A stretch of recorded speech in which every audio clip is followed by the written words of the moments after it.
şurada da fotoğrafını alayım da. Hoş geldiniz.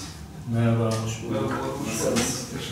Diyet yapma serüveninde ilk adım attınız. Su tüketiminiz nasıl? Gün içinde kaç litre 2 su litre yakın içiyorsunuz? su içmeye çalışıyorum. Buyurunca yazına çıkabilirsiniz. Kollarınızı hafifçe yana doğru açabilirsiniz. Şu şey. Tamamdır, bitti. Bir öncekine göre kilo kaybımız ve yağ kaybımız mevcut. Şu anki kilomuz 93.2. Şu anki yağ oranımız %24. İstediğimiz hedefe adım adım yaklaşıyoruz. Tebrik ederim size. Teşekkür ederim. Rica ederim.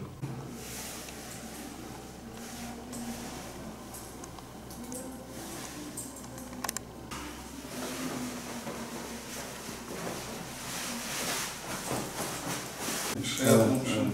Ama kilo da öyle bir şey. Aynen öyle, kesinlikle. Tembelliğe itiyor insanı. Şöyle.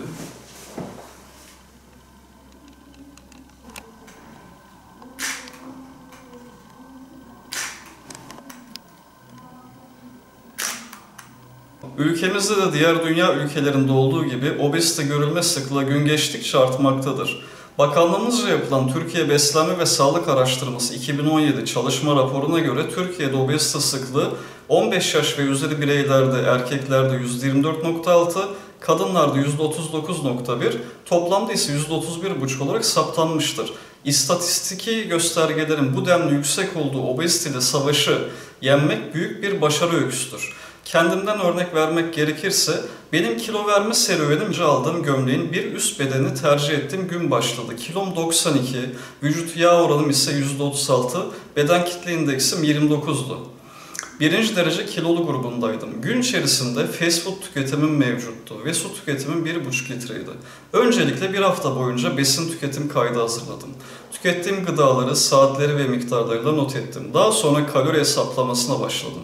Ardından diyet listemi oluşturdum. İlk hafta diyetime alışmıştım. Bir ay sonra tartıda başarımın sonuçlarını görebiliyordum. 6 ay sonra hedefime ulaştım. 23 kilo vermiştim. Kilom 69, yağ oranım ise %18'e ulaşmıştı. Başarmıştım. Danışanlarıma somut bir örnek oluyordum.